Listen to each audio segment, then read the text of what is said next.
is so fragile, and we're constantly reminded just how fragile life can be, especially when we or a loved one is told we have cancer.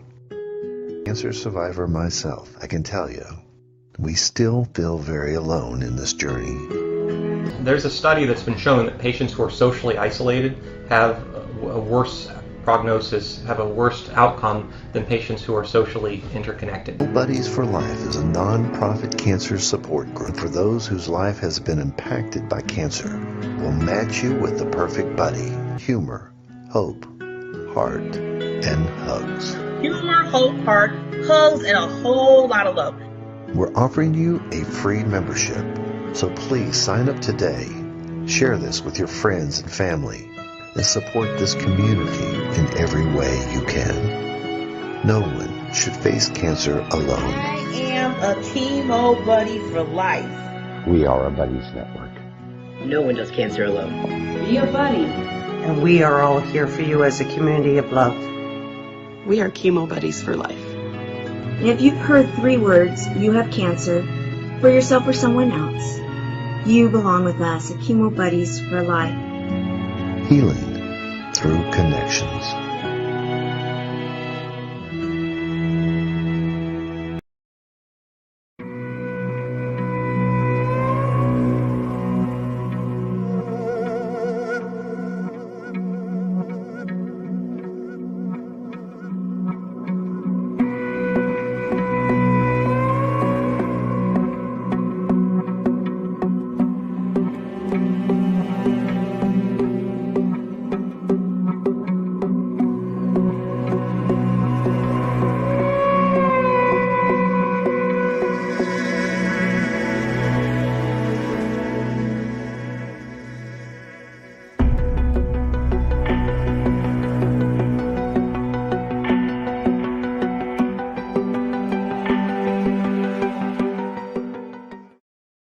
Haiti borders with the Dominican. Her name is Serena Buffalino. They call her Mrs. B, and her class always begins with a pledge. Something local, something global.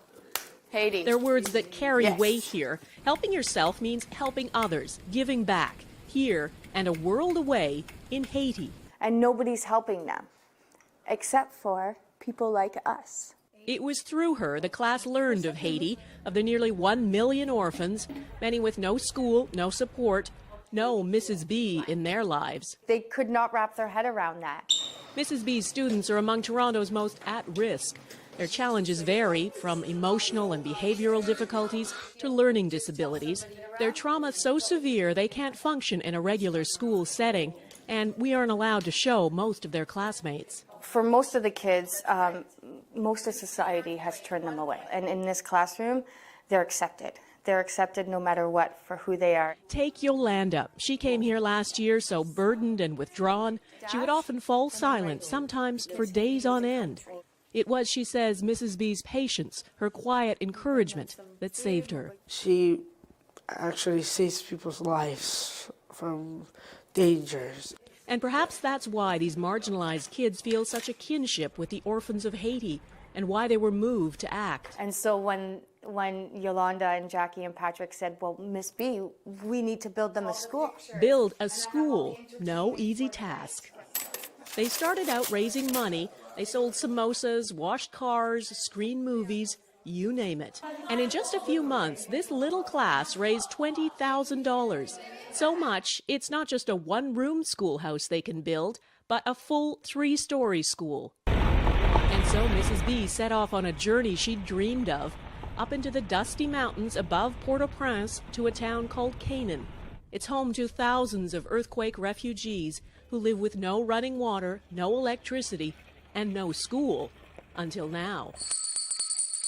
The first step was a temporary school. It's up and running. 53 students already in uniform. The permanent school for 250 is growing from its foundations. It makes me want to cry because she just makes me feel so awed, and I'm very proud of her. All of this because of a handful of students back in Canada and Mrs. B, the teacher who believed in them. These are for you. At another fundraiser, a special tribute to the students, accepted by someone who, without Mrs. B, might not be here. They believe in me and I believe in them, and together we not only change our lives, but we change the world around us. For inspiring great things and seeing the potential in everyone, Serena Buffalino is this week's Everyday Hero. This is the reason why I do what I do, is because of Yolanda and all the...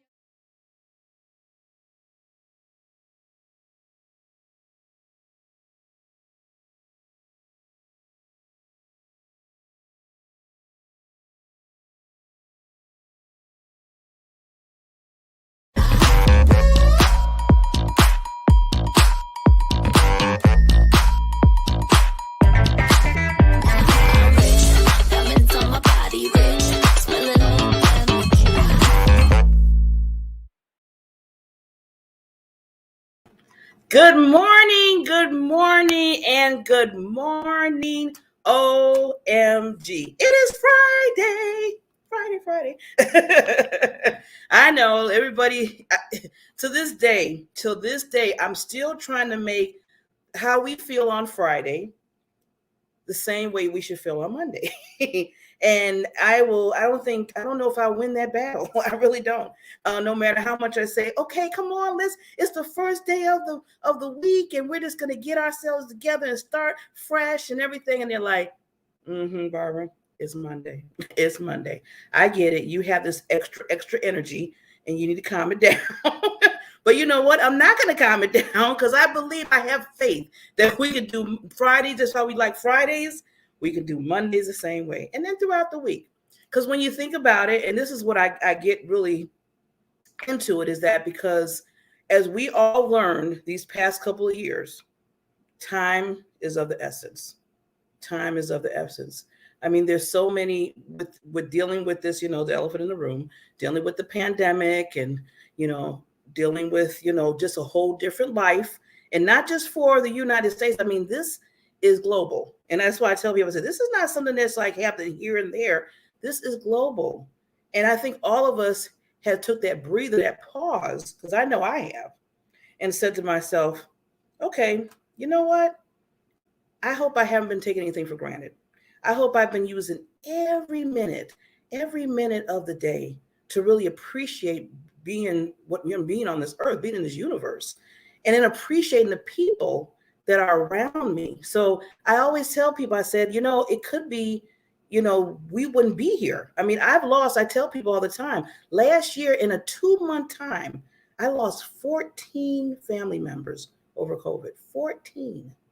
2 months. That's it. I mean, they were here and then they're gone. And I had to make a decision at that time. I had to really make a true decision to say to myself, how am I going to live out the rest of my life with the time that I might have? And I was telling other people the same thing. So that's why I'm always trying to be full of energy now. And I'm trying to encourage people, because you never know. Let's really appreciate what we have right now, right these seconds. People used to say, I'm going to live every day, for this last day of my life. You know what I do now?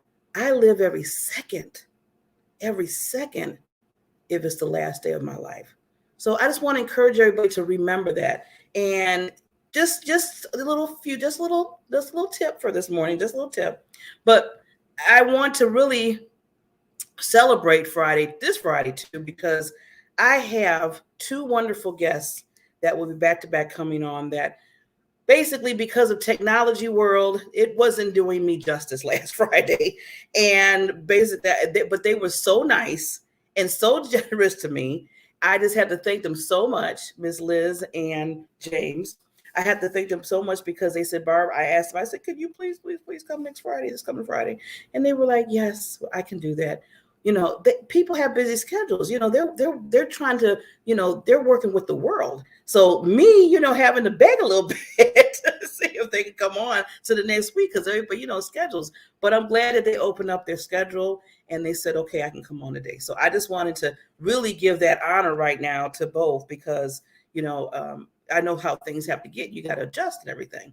So today, just as the beginning of a new show under the Diamond Factor Network with Barbara Beckley, and experts, I always say. Every Friday now, starting today, this is like one of those celebrate milestones for me, because I come on 5 days out the week, and we have different type of shows. Well, every Friday it's going to be the Coaches Lounge with Barbara Beckley. Isn't that, I did a little creativity there. The Coaches Lounge. So I told myself, every time I'm seeing people interview people, it's like, you get the authors, the speakers, it's just like all those kind of get that highlight to me sometime, but I never really see a show or a talk show that really highlights coaches and consultants. And when you think about it, those coaches and consultants, they go through the process of people to getting them from one extreme to the next in life, no matter what kind of coach they are. So you need to get to know who these coaches are. So I said, I want to bring them on the show and really get to know them, what they do, why they do it, and how they're helping the world to either get healed or any kind of fashion, how they coach. So today is the day, the new beginning of the Coaches Lounge with Barbara Beckley Talk. So every Friday, you're going to see wonderful coaches come on and talk about their gifts that they give. So Miss Liz, I think it's Jakoi, and she'll probably correct me. Hopefully I didn't say your last name wrong, Lady Queen. And just let everybody know, I call all the women queens, okay? You should know that by now. I come on the show because I look at ladies as royalty in their own empire that they do in life. So before we bring her on, I always tell people we have to do royalty right. We just can't just go, here you go, here's Liz. No, we're going to bring her on right, and we're going to have a little conversation with this wonderful lady, this wonderful queen. Here we go.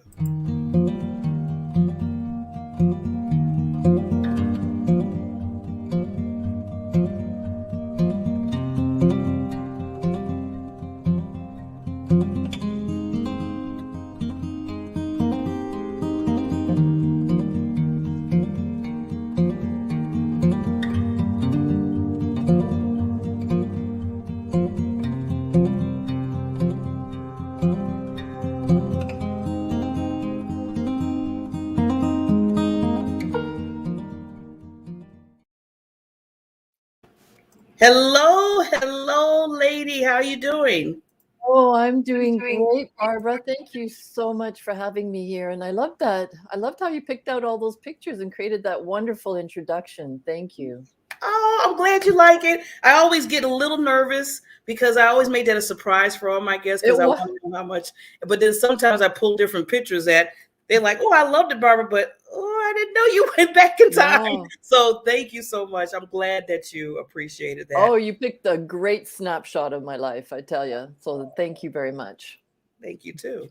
Well, Miss Lady, first of all, before I start, because I always want to make sure I'm saying my guests their rightful name. So can you pronounce your last name for me? Jakoi. Jakoi. Okay, Jakoi. Got it. That's all I needed. You were close. Jakoi. I was that close. Well, at least I'm closer than I used to be. I know when I first started interviewing everything, that was one of my struggles. But I said, I don't care how much this is going to hurt me. I'm going to do this. I'm going to learn how to pronounce the names. So Liz Jakoi, thank you so much, lady, for coming on. I know we met at another networking group. Was it GTA? Exactly. GTApreneurs. Yeah. A couple of months back, I believe. Yeah. Yeah. Wow. It's already been a couple of months already. I feel like it was just yesterday. So these days are going quick. Yeah. And then I want to also, because you and all the group of other men and women that was in that network, I know I did a presentation and you just welcomed me with open arms. And I just feel so loved. I really did. I tell people, because you never know how, when you're speaking, you never know how it's going to resonate.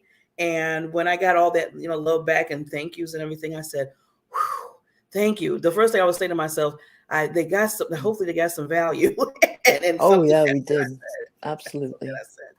But so Liz, so right now this is about you. And like I said, today is the first day that I'm starting the Coaches Lounge interviews and talk show, because I always felt that I feel like coaches don't get that spotlight they should. So, and I'm glad you're the first one today that's on the show that's starting for Fridays. So I want to ask first, because I always ask people their journey, Because like I said, you just didn't was born and all of a sudden you're this wonderful, fabulous, certified transformation, mindset coach. I mean, it took some time to get there. So can you just tell us a little bit about your backstory?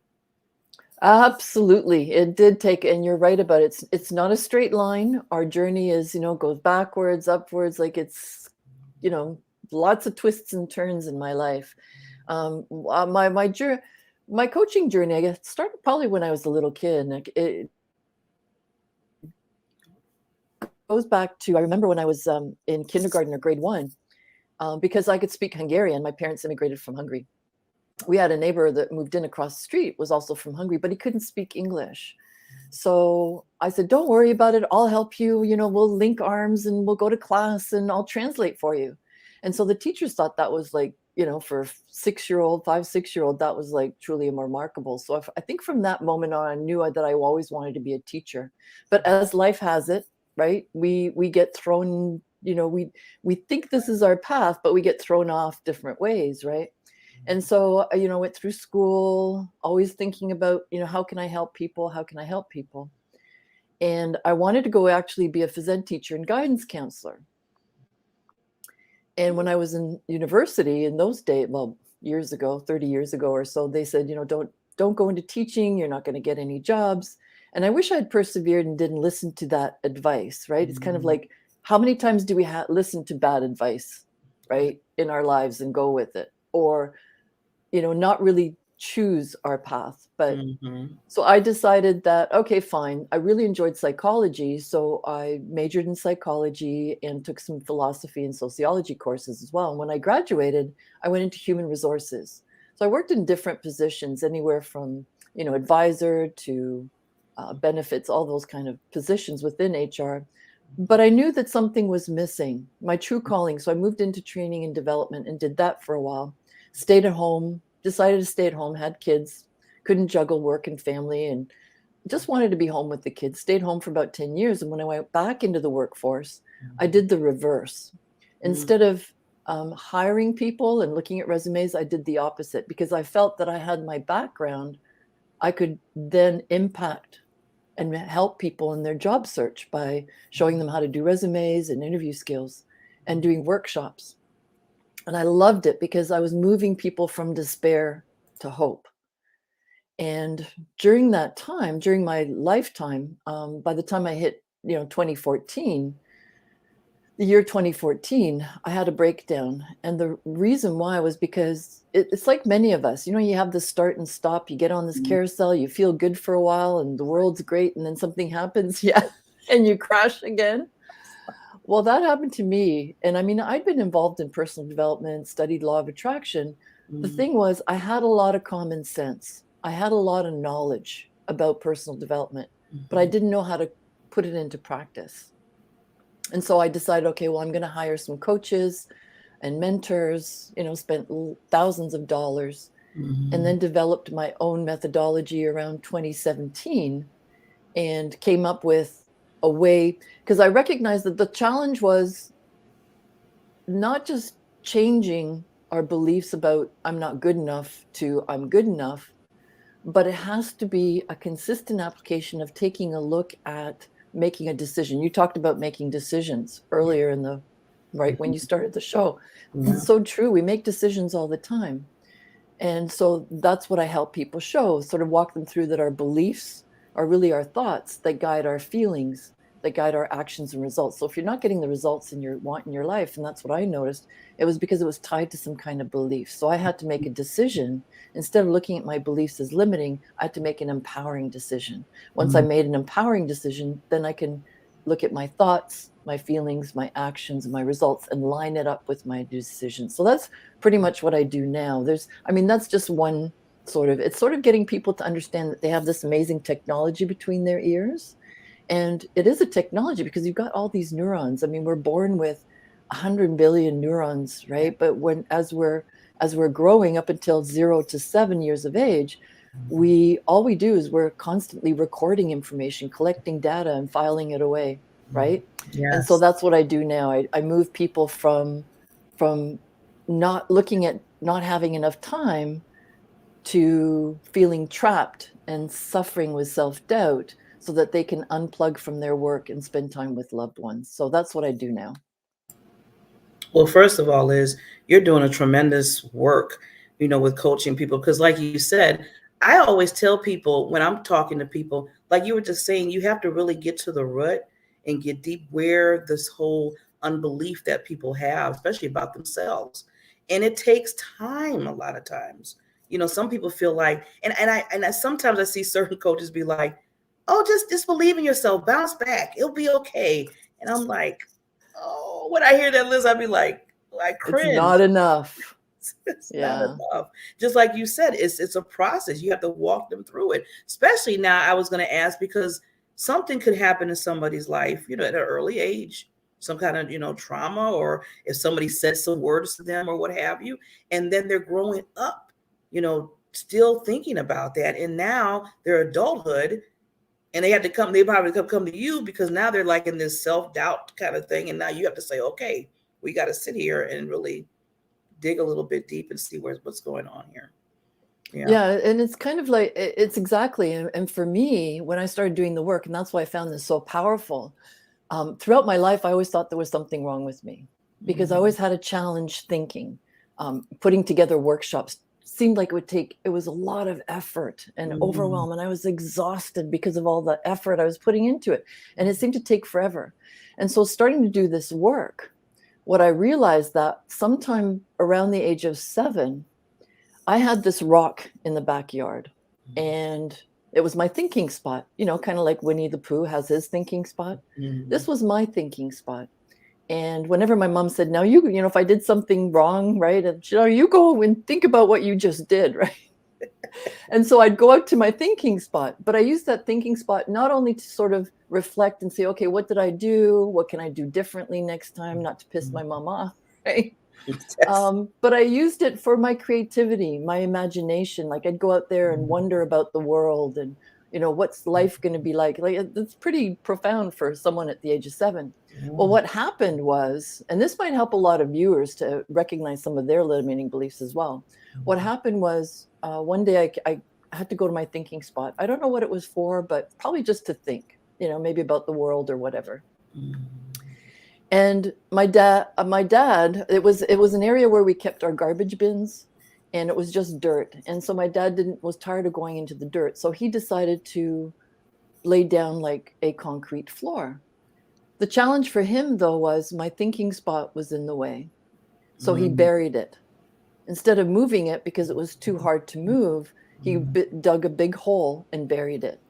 And so when I came out, I was like, shock, angry, but I couldn't get angry with my parents because you just don't, right? Like that's how I was brought up. Me too. And so I buried all that, right? The anger, but I also buried, it's like, how am I going to be able to think? How am I going to be creative? So from that moment on throughout my life, that's why I finally realized, 5-6 years ago that there's nothing wrong with me. It's just that I attached a belief to that moment that I can't think now. And that my power was taken away. My dad took my power away of my being able to think. So now I've realized that, everything that's played out in my life was because of that limiting belief. So it was kind of like this revelation and you recognize the unintelligence of your thinking to that moment. And now once I made that decision and found evidence, look how successful you've been so far. You've been able to do workshops. You've been coaching people. You've done. And so you kind of find and then that's when you put yourself through what I call the 5 primary drivers. It's amazing, right? So I'm hoping that this helps other viewers recognize too, that it's not that you're not good enough, or it's not that, no one loves you or likes you. It's just that you've attached a meaning to some experience in the past, and that's played out in your life. Oh, that was so powerful. When you were talking about that, Liz, about how you attached, that certain belief, and then that kind of led you through your life a little bit and kind of, made some like stops in the sense because you were thinking, okay, my thinking spot that I had is gone, in your mind.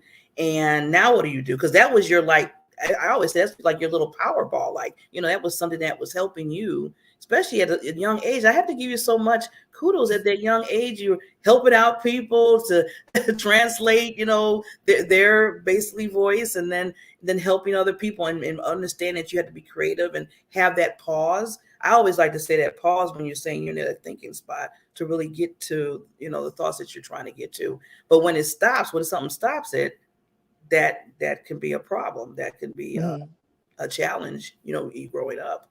Now, I was going to ask you, Liz, I know you really help a lot of women, and you mentioned the fact about the sandwich generation. So can you just expound a little bit on that for us? Yeah, the sandwich generation are typically women in their 40s to 50s. They may still have teenagers at home, maybe getting ready to go off to college, getting ready to be an empty nester eventually as well. But they've also got aging parents that they've got to look after, either running to their home, doing groceries, running errands, taking them to the doctor, or maybe transitioning them into long-term care. So that's what the sandwich generation is. And it's and you're working. You've got to juggle family, you've got to juggle work, you've got to juggle aging parents. So that's typically who I work with, because they tend to feel trapped, right? And they're really suffering because they really want to be present with their families, but they've got the to-do list to do and kind of working through that. So So basically you help them kind of get through that process of their lives and how they're dealing with all of that, because that's a lot. I know when my mother was living, she passed 12 years ago, and she had to go through dialysis. We found out 10 years before she passed, she had, her kidneys were failing on her. And I just kept saying it was funny because when we found out about it, and I laugh a little bit because as soon as we found out, I said, okay, Ma, you're just going to take one of my kidneys. I mean, I'm okay. I think I can go with one. And she's looking at me. She's like, because, I always say it's the old school, Ma, just like probably with yours too. And my mother's like, what are you talking about? You're not giving up your kidney. What are you talking about? You got a lot of life to live. I'm old. She's like, I'm old. And I was like, but I don't want you leaving. And she said, it happens, Barbara. It's going to be okay. You're not giving away no kidney. So, but then going through that cycle with it, because we didn't know the process of, going through dialysis and dealing with the sickness. And then she had, high blood pressure too. So it was just a lot. And then me being, like you said, in the 40s stuff, then I had to deal with, I was married at the time and working and trying to figure myself out still what I wanted to do. So I would have loved to have you at that time. Yeah. I would have loved to have you at that time, Liz, because I was trying to work some things up because, through all that, Liz, and maybe you see this with some of your clients, they're doing everything for their parents, or maybe their children are empty nesters or something, but they're still, asking them questions and stuff. When do they find time, like your client, to do what they want to do? Exactly. Do you help them kind of deal with that too? Yeah, it's, I'm not the type of person that's going to make you record every single minute what you're doing every day, but it's more of it's the concept of time that we have, right? As soon as we say, I don't have enough time, right? That thought brings up a feeling of stress, anxiety, overwhelm, whatever it is, right? And so, of course, we're going to act, or the results we're going to get is not going to fulfill. So we start taking a look at where they do have time, how they're spending their time. And oftentimes it's looking at the distractions in our lives, right? Like scrolling through Facebook or YouTube. Sometimes they're not aware of it because it's become so automatic, and it's sort of dehabituating ourselves from those distractions that are really robbing ourselves of time. Yes. So it's kind of making them aware of distractions. The other thing that I find is oftentimes what happens with a lot of the women that I work with is the other thing that destroys their awareness of time and how much time is detachment. Because they're feeling stress, anxiety, overwhelm, they detach themselves from that emotion. They don't want to feel it, and they don't want to deal with it because they've got too much to do. And so what happens is that gets buried deep, and they're not dealing with the emotions, because our emotions are always linked to some kind of thinking, some kind of thought, much like with me in the rock, right? I was stressed, anxiety, overwhelm, thought things took so long all the time. It was because it was linked to this thinking that I can't think, that I'm not creative, right?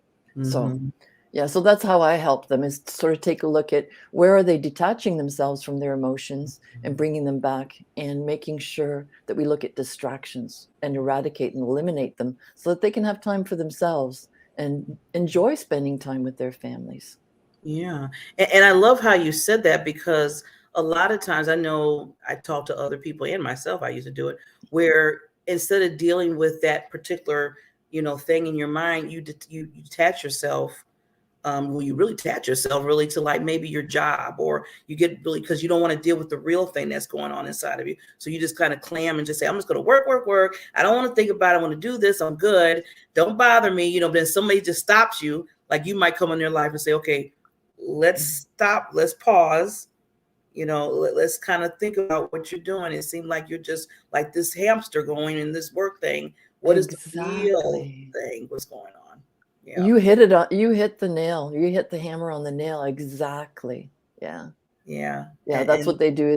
And what happens? That's like a coping mechanism. Then they overwork themselves. Or for me, and it was going for alcohol just to numb. It was actually to numb the numbness, because I actually wanted to feel something. Or food. That's why I couldn't lose 80 pounds until I finally came to that realization and lost 80 pounds. Right. So yeah, it's kind of food. There's different coping ignoring it, right? Detaching yourselves is, for sure. Yes. So thank you. Yeah. Yeah.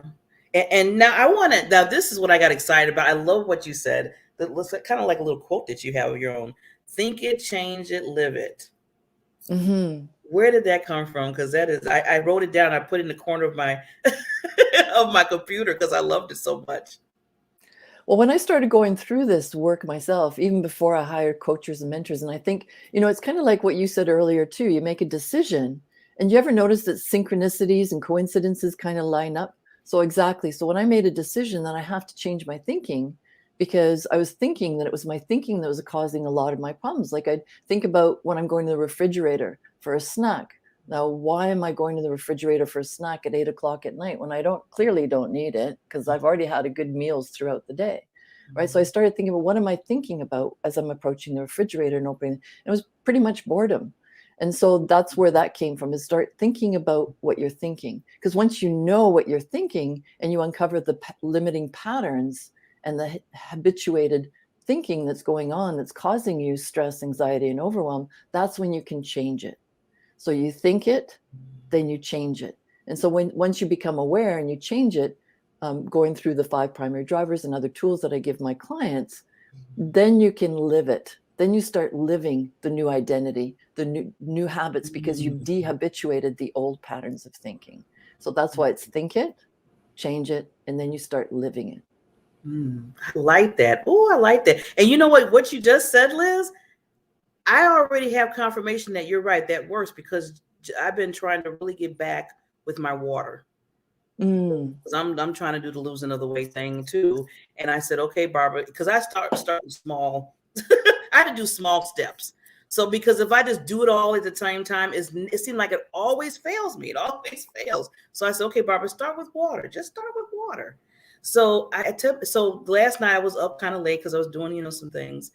And I had my dinner, like you said. I was just, because it was funny what you were saying. I'm like, wow, her and me are just in sync with this. And I said, I had a good dinner. Now it was like maybe 11, 12 o'clock. And I was like, oh, I think I'm hungry. I don't know. It just popped in my head. Really, I wasn't hungry. It was just like, but I was working. So I go to the refrigerator and I was going to get me, I had some little apple pie left, little small apple pie. Now I'm thinking to myself. Then I did the thinking, like you said, think it. I said, it is 12 o'clock. You're reaching for an apple pie. You know what that's going to do to your body.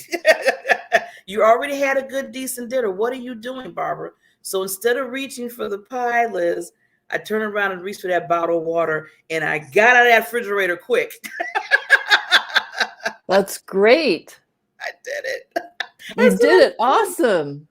Yeah, because that's what you got to do is sometimes people think, they've got to change it with the positive. No, the best thing to do to rewire your brain, because your brain's wired to just go to the fridge, grab a snack, right? What you're doing is you're rewiring your brain with a new habit. Yes. So you're changing it, and now you're going to eventually live it. So next time next time you go to the fridge, you're probably going to go, no, I'm not going for that pie. I'm going to get my water, right? Good for you. Awesome. Are you sure you haven't been a client of mine? See, it's been in the universe. You've been watching me. Yeah.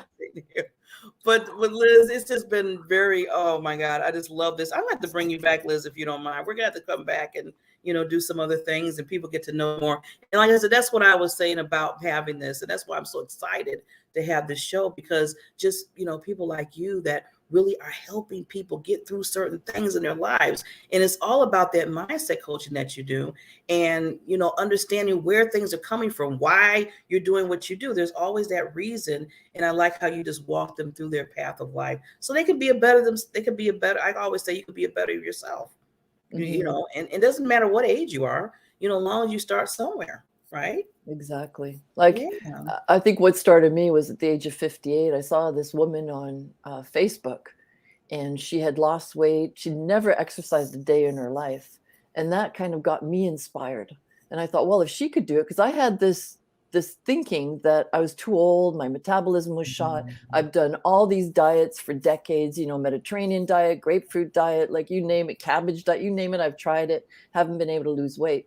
But I realized it was because of my mindset. So once I was able to shift my mindset, then I lost 80 pounds. I even entered a fitness competition. So, So I keep reminding myself of that now. And sometimes I still get the urge to go to the fridge, right? But I just remind myself, nope, you want to get into that bikini again. Yeah, I keep telling myself, I said, okay, it's gonna get to a point where we can go out a little bit more after this kind of passes us by, and I don't want to look like the blimp. I was just thinking, I don't want to be flying as I'm walking. So I get the image in my mind, Liz. I was like, nope, let me get that water again. Yep, good for you. Yep, think it, change it, live it. Think it, change it. I'm telling you, I have it right here. I create a little index card and I planted it right on my computer. So thank you for just giving your knowledge and just your time and just your effort to help others so they can live their life in a better way. So Liz, let everybody know how they can reach you. Well, they're welcome to check out my website, www.lizjakoi.com or lizjakoi@gmail.com. Send me an email, friend me on Facebook. I'm also on LinkedIn, and just let me know that, you saw this and you want to have a conversation. Yes, everybody. Now, this is what I always do to my audience. I'm like, audience, because I see you watching. I see you. Reach out to this lady. You see how powerful and awesome she is, and she's helping so many people. And if you have, the things that are challenges in your life, nothing's wrong with going to a mindset coach or any kind of coach or counselor, because this is what's needed to push you forward in what you're trying to do in life. So reach out to Liz. If you need her, talk to her. Believe me, she'll be so happy that she can just, be open with you and be able to guide you in that area.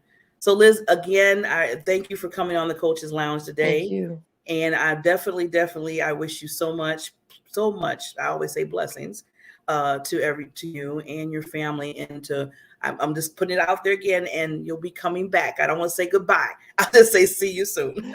Thank you, Barbara, and I appreciate you and honored that you're doing all this work for us. So thank you. Okay, you take care. All right, you too. Bye-bye.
Life is so fragile, and we're constantly reminded just how fragile life can be, especially when we or a loved one is told we have cancer.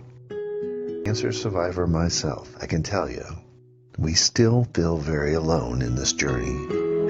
There's a study that's been showing that patients who are socially isolated have a worse prognosis, have a worse outcome than patients who are socially interconnected. Buddies for Life is a non-profit cancer support group for those whose life has been impacted by cancer. We'll match you with the perfect buddy. Humor, hope, heart, and hugs. Humor, hope, heart, hugs, and a whole lot of love. We're offering you a free membership, so please sign up today. Share this with your friends and family, and support this community in every way you can. No one should face cancer alone. I am a chemo buddy for life. We are a buddies network. No one does cancer alone. Be a buddy. And we are all here for you as a community of love. We are chemo buddies for life. And if you've heard 3 words, you have cancer, for yourself or someone else, you belong with us at Chemo Buddies for Life. Healing through connections.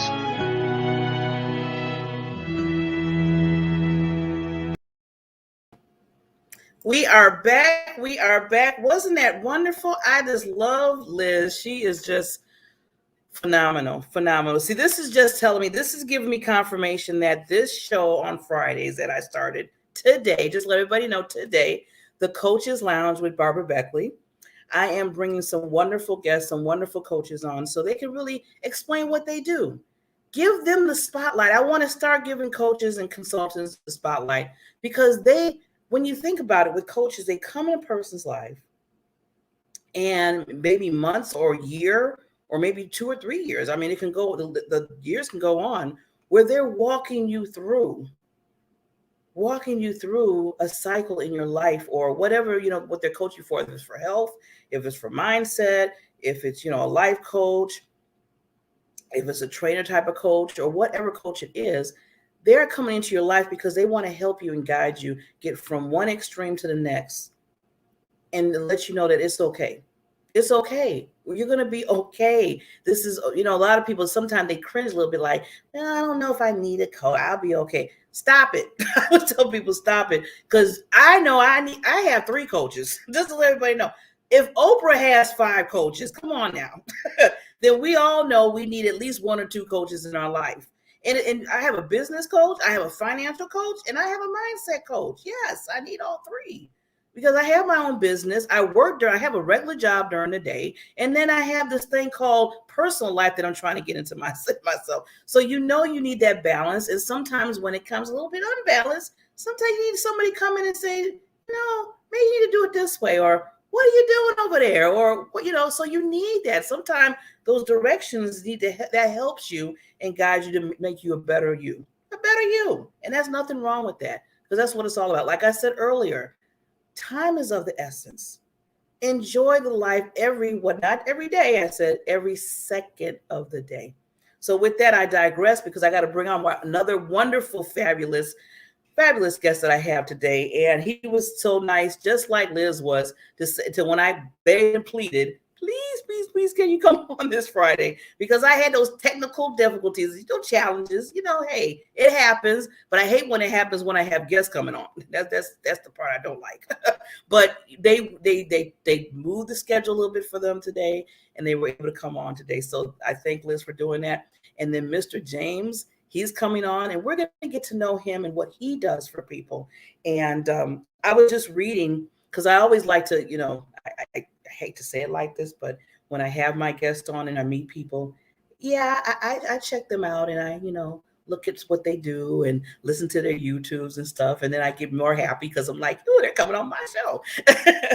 So this particular person, James, I was looking at his YouTubes, looking at what he does, and he is phenomenal.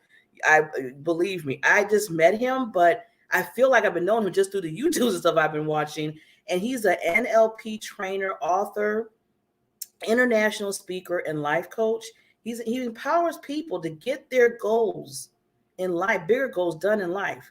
How many people, I'm just well, I can't see your hand, but just my hand. I know you probably raise your hand. How many people really need help when it comes to those goals? Well, we just started the year. Have you having little problems? You know how they always say we put all these goals at the beginning of the year, then all of a sudden we slowly but surely, So how many people need that help? I think I need James's help. What you think?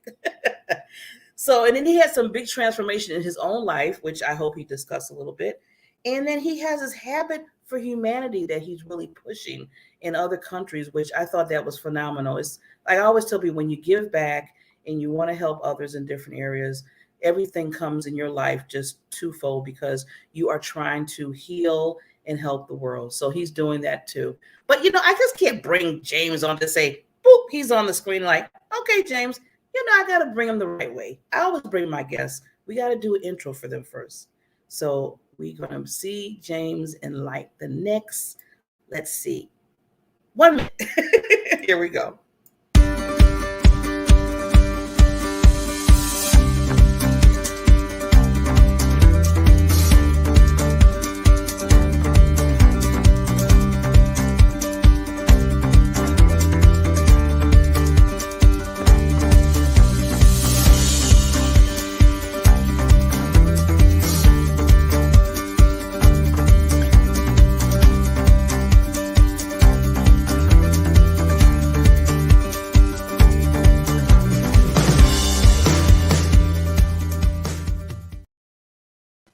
Hello, sir.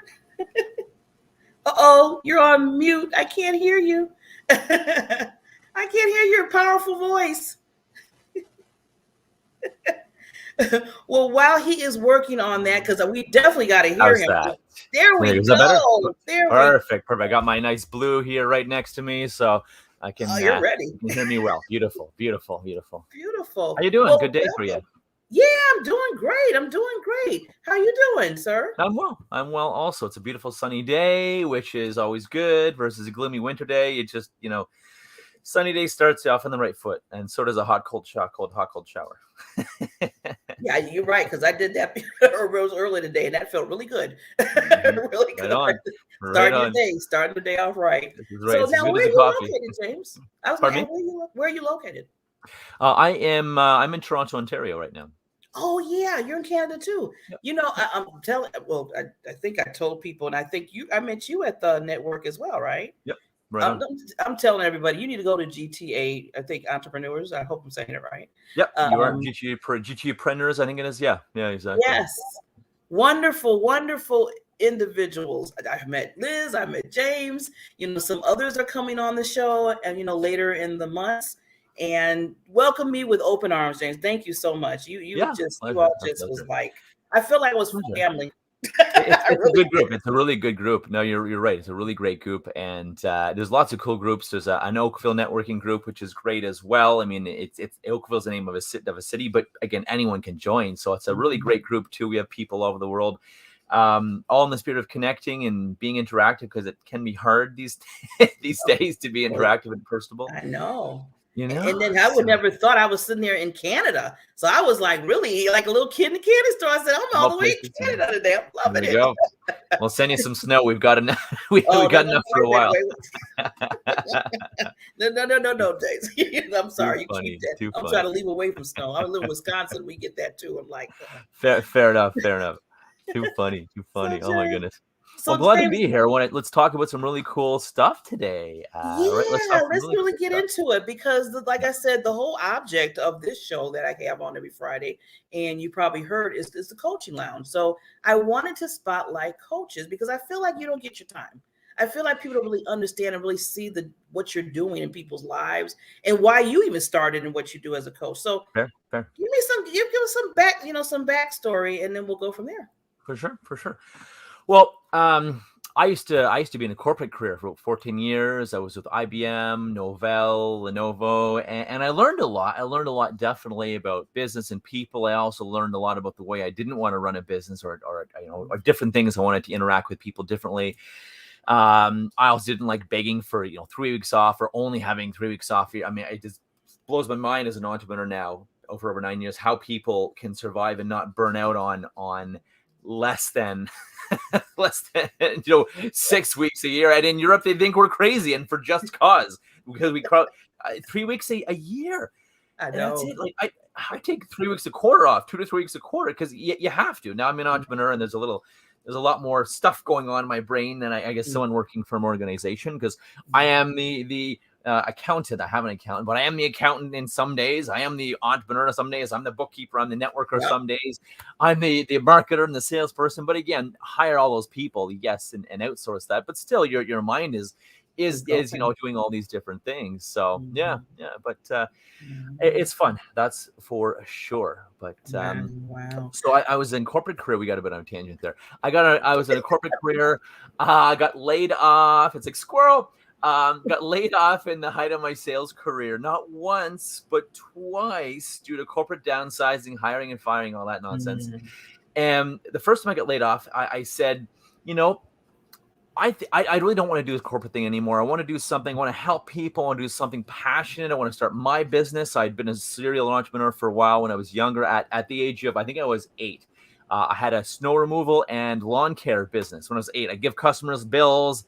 When I was 8 years old, I was pushing snow blowers that were like bigger than I was. I was down here. I was pushing the thing, and the massive snowfall. It was bananas. It was great. So I'm like, I want to do something for myself, work for me again. And so I took a year off after I got laid off once from IBM. And I got a really big carrot dangled in front of me. I said, well, maybe I'll give this corporate thing a try one more time. And so I did, went back for 3.5 years. And we'd been bought out a couple times in that company. And, it was just the death of fun. It was like hire and fire and all that stuff again. And so, and I no longer wanted to be there. I knew, okay, I really, really, really wanted to do something I love. I was sick. I was anxious. I was depressed. And I think that, let that be a sign for your viewers and listeners and people out there that pay attention to signs, signals, your body. If there's anxiety or depression, usually I believe it's connected rather to not doing what you love, not living a great purpose, not living a fulfilled career, or just doing something because it pays the bills, or maybe you make a lot of money, but it's not fulfilling. So anyways, I was there. I didn't want to be there. Got laid off, and the height of my career again. They're like, congratulations, you're going to you won President's Club, but we're going to pay you money instead of sending you there. And I said, well, that's kind of weird. I want to go down and join the big celebration. I've won this. I did a great job in sales and leadership, and I won this. I want to do it. I want to go be with my colleagues in Lake Tahoe, which is really nice. And so they're like, well, actually, today is your last day here, James. And I said, all right. Thank you, because whoever or whatever you are, this is a sign I needed. So again, went out, became a holistic nutritionist. At the same time, I got all my coaching certifications and trainings, and so that was a lot of work at once. But I love learning, I love growing, and became a coach. After seeing a coach, I missed that I sought a coach and had some amazing shifts, transformations. I said to her, I think I want to do this, and she said, Chantel's like, I think you'd be really good at it. So coaching, and then very, very quickly moved into training. I love teaching. I love helping. I love giving people foundational tools and skills. And that's why I teach the tools like NLP and like these coaching, air quotes, or coaching tools, because I teach these to organizational leaders. I go in and speak to teams, or I have my private courses to certify people in NLP or as coaches. So 9 years ago, I started my own business, and here we are, and it's been tons of fun. Hasn't always been easy. Sometimes been downright scary.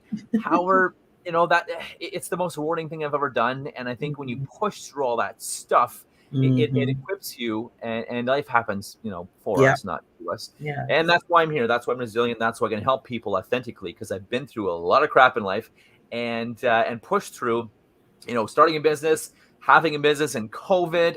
And my heart goes out to people who have lost their business, or who are struggling, or the people owning restaurants and bars or gyms. Oh my God, my heart goes out to them. Yeah. But and it still continues.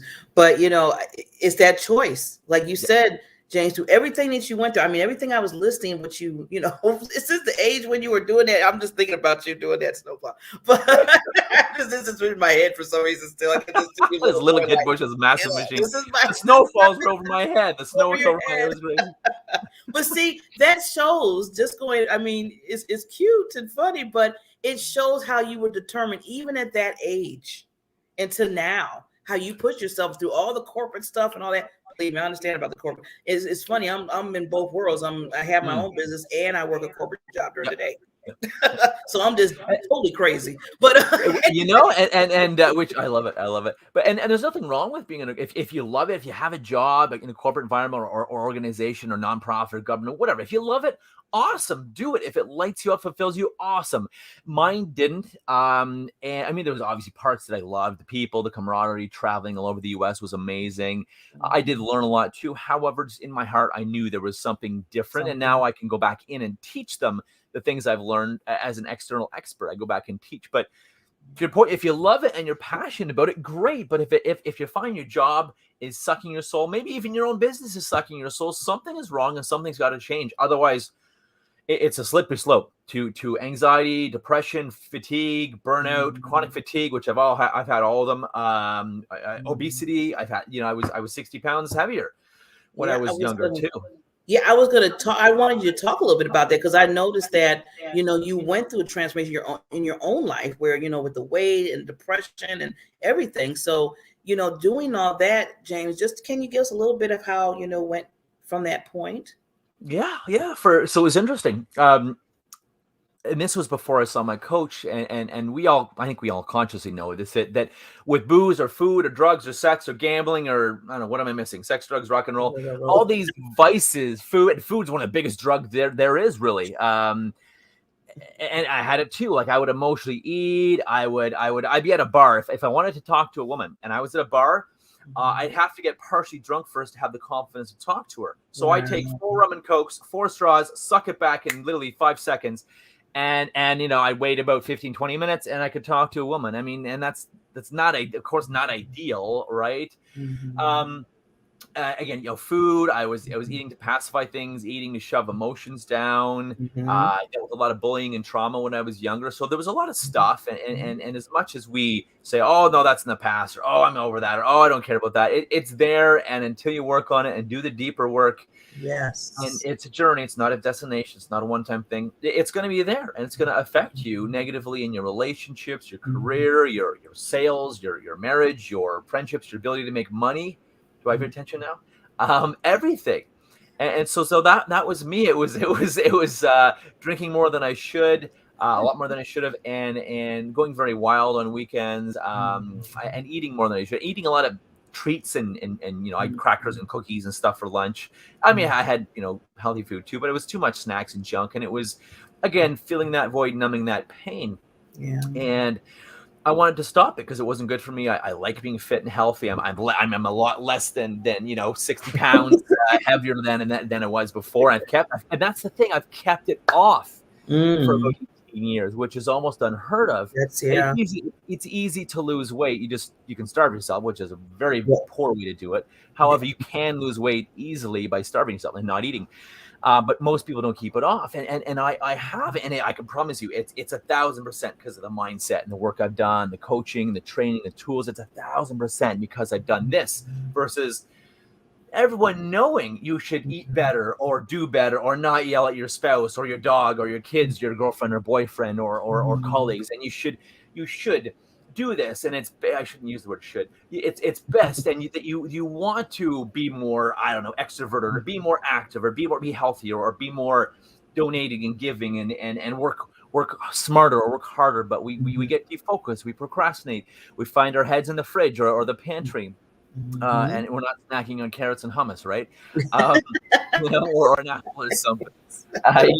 Burgers and fries or whatever. Well, exactly. I mean, if you accidentally eat a whole bag of carrots, it's not the end of the world. If you accidentally eat a whole bag of chips or fries, then that can be bad. But it was just so interesting learning all about this, and I became obsessed with it. And my obsession is to learn and to teach people these foundational skills because they help in life, relationships, health, business, you name it. So that's my mission, to make a big ripple effect in the world while I'm here, improve the environment, improve people's lives. You mentioned Habitat for Humanity and things like that, building, giving back. But even in Toronto, giving back to people, helping the homeless, helping anyone, because there's a lot of rich depressed people too. I've learned being it's really humbled me coaching people that, I mean, nuns from Africa have come to take my course. People that are mental health issues, single moms, people on welfare have come take my course, which is really cool. But also big business owners, CEOs, executives, multimillionaire entrepreneurs have come taken the course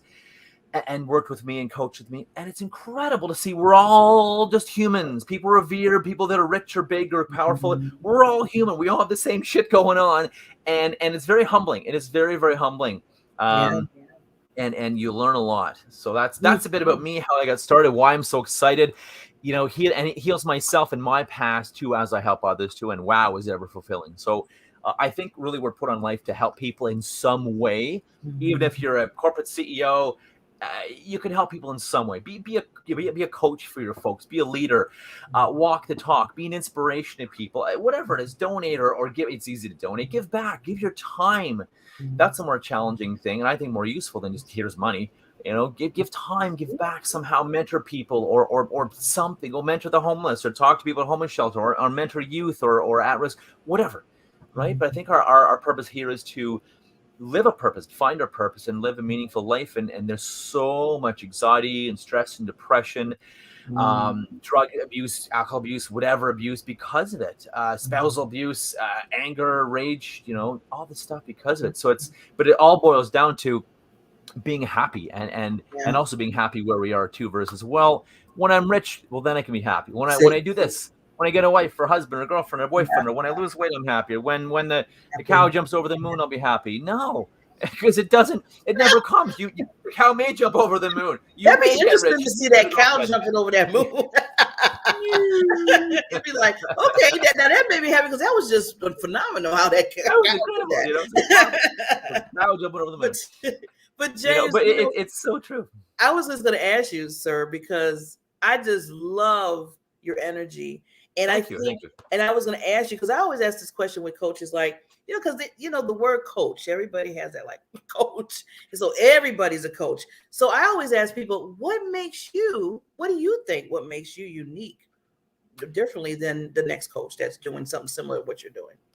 And that's such a great and valid question, because, a lot of people, coaches are these days, different types of coaches, are you legit? Are you not? Are you trained? Are you certified? Are you insured? Are you not? And no disrespect to someone that's not. However, I believe if you're going to do something, do it right and give your best, right? Do it right, make it right. I don't half-ass anything. I just don't do it. It's like, I'm not doing this. Sorry, but I'm not doing that. I'm not going to agree and half-ass something. That's kind of my honor or my integrity. So I think give your best to what you do. And that's why I have an obsession and a thirst with knowledge. I read several books every week. I take several trainings. I have a training this Friday, Saturday, and Sunday. Thank God I was smart and blocked Monday off for my day off because I worked all week. But again, the thing is, it's be obsessed with learning, being an expert and having tools and skills versus, being like learning one thing and do I dare knock doctors? Being an old school doctor and learning nothing new and telling people that fish or eggs are bad for them because they have a lot of cholesterol in them, and that's not how the body works. The body produces your own cholesterol. So you're not knocking doctors. I'm just saying the old school mentality in anything will result in you telling people that fish and eggs are bad for them, which they're not. I'm going to learn that as a nutritionist, right? It's all the processed crap, right? Well, I digress, but that's the thing. Be awesome at what you are. Be your own expert, and we're all different. I don't believe in competition, right? I really don't, and because everyone's different. Even if you're, I don't know, the real estate market, real estate agents are probably the most saturated career there is. I could be wrong, but I'm just making this up. But what I mean by that is, unless everyone's a real estate agent, but even still, there's no competition because they're buying me, they're buying Barbara, they're buying Bob or Sally. It's that trust, that liking, that rapport. Even if there are a million real estate agents or coaches or whatever, they're buying you. They buy you, trust your authority, your expertise. One of the colleges of psychotherapy and psychology years ago did a study.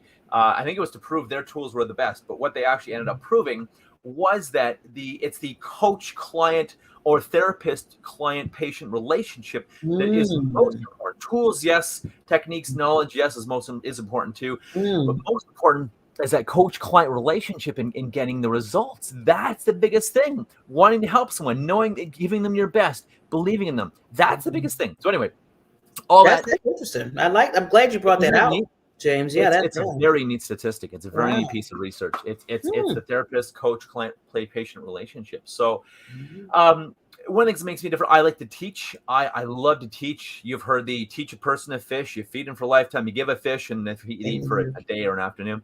Same thing. That's why I got into teaching and training. Yes, I'll do a bit of coaching with people that have taken the courses and trainings because they have that foundational knowledge.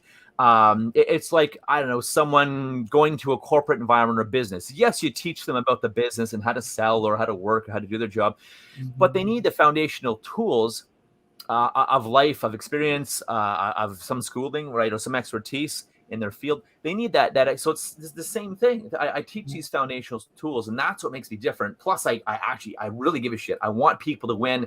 Yeah. And as my mentor, Rubel Shandy, and a lot of my mentors have said, give people so much, give them way more than they pay for. Love them so much, give them so much that they'd be crazy not to do business with you. And there are people out there like that, unfortunately. Bless their hearts. I wish them well. Again, some people just will not take action no matter what you do, and that's okay. It breaks my heart to see them, but that's okay. You know, we can lead a horse to water, but if you try to make the horse drink, you'll drown the damn horse. So anyway, it's just giving your best and giving so much to people. They'd be crazy not to refer to you, not to stick with you, not to do business with you, right? And it feels great to give as well. It feels amazing to give, and that way you stay away from that imposter syndrome of, oh well, am I charging too much? Am I costing too much? Am I worth this much? Am I going to pay this much? Just give and give and give, and then charge what you want, charge what you're worth. And if people don't value that, then that's okay. It's on them. That's okay. No, not everyone's our people. Yeah. And that's right at the, what you just said, Jim. Not everybody's going to be your preferred people. So don't get caught in, oh my God, they didn't, like you said, somebody might resonate with you, or somebody might resonate with maybe me or somebody else. And that's okay. There's 7.5 billion people in the world. There's a lot. 1% of that is 7.5 million people. 7 million people. If 1%, only 1% of the world likes you and the rest hate you, which is not going to happen. But if 1% of the world loves you, everyone hates you. 7.5 million people. Can you do business with that many people in your lifetime? I don't know if you can. I wouldn't say no, but that's a lot of people. That's a lot of freaking people. And I don't know if I really would want to. So that's a lot of people. It's a lot of people. That's a lot of. I've been fortunate to touch. I've roughly calculated. I've touched 1 million people in my life, and I want to touch maybe 10 million in the rest of my life.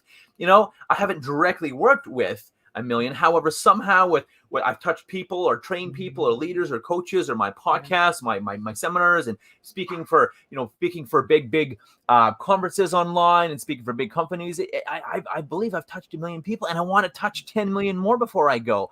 And this is why I tell people not to think small, because yes, you may not have 1 million people in your office, in your chair, in your coaching office, virtually, whether you're in Costa Rica coaching or in your physical office. However, you can make a huge impact touching people with your YouTube, with social media, with messaging, with just helping someone, talking to them, because they'll go out and make an impact on someone else, and that person will make an impact. Right? It's exponential. So we can make a big impact. So I guess hopefully that very non-concisely answers your question about why I want to give. I give way too much, and I love to help. I want to see people successful, and I make sure that happens. I'll call people. I'll call them out on procrastination. I'll say, is this fear or worry creeping up and getting in the way of what you really want? And they'll be like, you're right, James. You're right. You're right. I think that's the other part of the fact that when you give it to them and they're like, okay, he's right, James is right. Oh.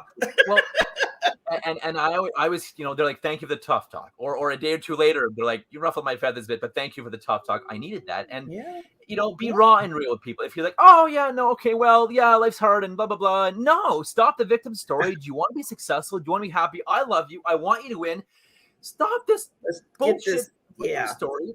Get out of it. Life happens for us. I've had a lot of crap happen. Life happens for us. How do you take this victim story, this curse, and make it a blessing in your life? Because it's always possible. And it's up to you. I can't make you do anything. I can lead you, inspire you, teach you, tell you. I can't make you. So being raw and real with people is passionately, with love, raw and real, I think is another way, because it's like, oh, yeah, that's okay. You didn't do your homework for this week from our coaching session. Well, I know, yeah, you got busy. No, I want to see you win. And I'm not going to put up with the bullshit. And I'm going to hold a mirror up for you. How is this reflected the past 10 years of your life? I love that. And is that why you're not getting what you want? I'm not going to let that happen. You're paying me to talk differently and be real and authentic with you than everyone else is. So that's that being real and authentic. And sure, you may be too much for some people. Sure, you may ruffle some feathers, but I promise you, the people that love you will love you. That is for versus, yeah, Barbara's okay. James is all right. Yeah, he's all right, whatever. But people don't do business with people like that. You know, my aim is have haters and have people that absolutely love you. I was a people pleaser before. And please avoid that. It's being a people pleaser, too nice, too likable, no boundaries. People don't like people like that anyways. And they're going to walk all over you. You're not going to get what you want. You're going to drain yourself out, burn yourself out. I've done it. Trust me, it sucks. And just avoid that. Avoid doing that. It's a wrong recipe for success. Be real and authentic. People know when you're full of it anyways. We're intuitive. We know when we may play differently. So, oh, yeah, okay, good. No, people know when you're full of it and you're not being real, and they will not buy from you, like you, love you. They may like you, they won't love you or befriend you.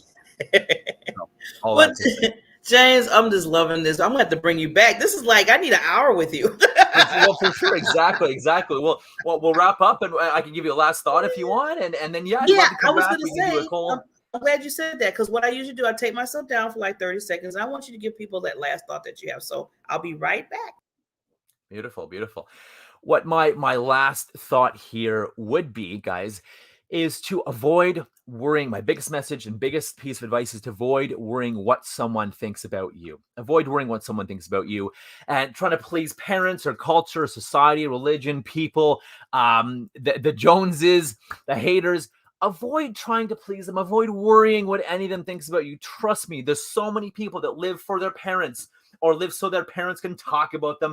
And that way they can talk about you being, they're so, excited about, they can brag about, my daughter's of this or my son's of that. And you're miserable. I mean, if you love it, great, do it. But if you're miserable, you don't want to be a doctor or a lawyer or accountant or whatever some of the most prestigious roles are. I think there's a lot of prestigious roles. If you're helping people, if you're successful, they're going to be proud of you. Your parents are going to be proud of you. Everyone's going to be proud of you when you're successful. So avoid worrying with the haters. Embrace the haters. It means you're standing strong and you have a message. And avoid worrying what people think about you. Avoid trying to be likable. It's the worst way. Avoid, the brands or the cars or the whatever, the new phone. Just avoid trying to be likable and just be you and do what you want and really live for yourself and figure out what you want versus, no, this is what I want, when it's really the voice in your head someone else is giving you. Right? What is it you really want in your heart, your intuition? What's that voice telling you versus, no, this is what I want. And I know I need to do this, or I should do this, or be careful about shoulding, because you'll should all over yourself. So be very careful about one of my mentors, Karen, used to say that. But yeah, you shouldn't do anything. You should do what you want to do and what lights you up. Otherwise, again, fatigue, exhaustion, burnout, depression, anxiety, obesity. This is why this happens. We're not doing what I want. We're not living our purpose. Not on fire. We're not passionate. So figure it out and go do it. And if you want a hand, if you want some foundational tools to get you there, make you bulletproof and have you successful in anything, I would love to help. That's what I do. That's what I do, literally. Tell them how they can reach you real quick. Amazing. So it's unleashyourpower.com. James at unleashyourpower.com. Check out my YouTube channel. Just Google or YouTube on the search James R. Elliot, Unleash Your Power. Usually typing both will get you the channel. Or again, just unleashyourpower.com. And if you want a direct link, unleashyourpower.com/training will take you right to the training link. So thanks, everyone. Look forward to speaking. Look forward to being back. A lot of cool stuff we can talk about, Barbara. Yes, James, thank you so much. I know, we went a little bit over, but thank you for giving us that time and making it today. We will see you next time. Sounds like a plan. Bye, everyone. Have a powerful day. Take care.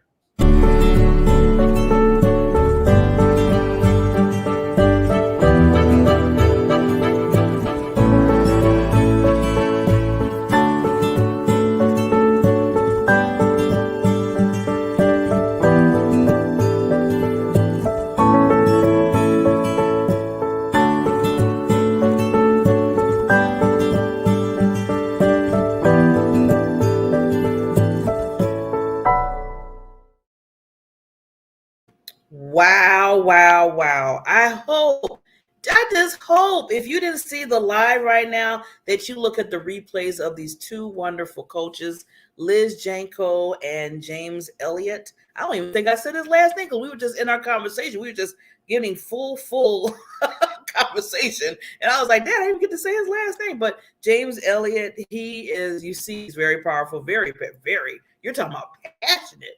You're talking about passionate. See, and that's just the prime confirmation. So I'm just trying to get up something here. That's just a prime confirmation of something that we all should be doing in our lives. We should all have that spark, that passion. I always talk about that purpose, that passion, and your drive in your life. That that just provokes you to get up and want to do certain things in life. And that's what it's all about. What I keep saying over and over again, because it's really resonating with me right now, is that not just living every day of your life, but every second of the day, appreciating things, being grateful for things, getting around like like-minded, just like coaches today, like-minded coaches and people and friends and family, so you can enjoy this life, enjoy what you want to do, and ultimately you're going to help others because they're going to see your heart. They're going to see your soul. So that's one of the reasons, like I said, I wanted to create this show. This is me coming on every Friday. It's called The Coaches Lounge with Barbara Beckley, myself. And I will bring on different coaches, different types of coaches. So you get to learn, first of all, like their backstory. I love to hear people's backstory of where they started and then where they went from to now and how they're helping others get to what their ultimate goals are in life. Everybody needs a coach sometimes. Don't never think that you don't. Like I said, I have 3. It'd be a long time ago, just like maybe 10 years ago before I started my business. And like I said, I work during the day. And that's gonna change. I know that's gonna change, but it takes time. But I told myself, what do I do? This is my first time having my own business. And for the first 6 months, I was just kind of just getting through, just trying to move my way through it. But then I found out that I needed some tips. I needed some tools. And I started going to seminars and webinars, they were very good. I mean, they were nice group seminars stuff. But then I said, I need something deeper than that. If I want to make sure that this is right, and I want to start on the right path of what I need to do, and I need to learn because I don't know some of these things that I need to do for this entrepreneur thing, I need to get me somebody that knows, that has been trained and can tell me certain things that I need to do. And that's why I had to welcome a coach in my life, a business coach. And believe me, I am so glad I made that decision, because now I basically know and understand what to do, when to do it, and when not to do it, what to think about. I mean, they get you on that path. So saying all that, I wanted to give coaches an opportunity every Friday on the Coaches Lounge with Barbara Beckley to come on. So I'm going to just welcome everybody. If you're interested, yes, this is an opening invitation. If you are a coach and you're helping others, I don't care what type of coach you are. You just have to be a coach or a consultant. Come on to the Coaches Lounge with myself and let's have those conversations and let's spotlight you so people can see what you're doing in the world and people's lives to get them from one extreme to the next, because you are completely making a difference in people's lives. And I want all coaches, consultants to know that, because a lot of times, like I said, sometimes you don't get those spots. Everybody's like interviewing other different type of people, like celebrities. I love them dearly. And, the authors and the speakers, I love them dearly because I'm an author and a speaker too. But sometimes, like I said, where are the coaches? Where are the consultants? Why are we not talking to them? They need that. So every Friday, if you're interested, just reach out to me, Barbara Beckley. You can messenger me through Facebook. You can also email me at diamondfactorexperience@gmail.com. Diamondfactorexperience altogether @gmail.com. And I will open you with open arms so we can have that conversation on this channel. And it's not bad when you can get that visibility too. So this show is every month. They just told me some new numbers, 30,000 viewers on the E360 channel that I'm a part of. So gives you some visibility there. So just think about that as you're thinking about coming on the show. With that, I will see you next Friday. And I have the shows all Monday through Friday with different shows, but I will definitely on the Coaches Now with Barbara Beckley. I will see you next Friday. You take care. Have a wonderful weekend. And remember, you are incredible because you're in this world. You have a purpose and you're helping others and you're just amazing. And just know that and believe in yourself. And that's all I say. And have a wonderful weekend. Talk to you soon. Bye.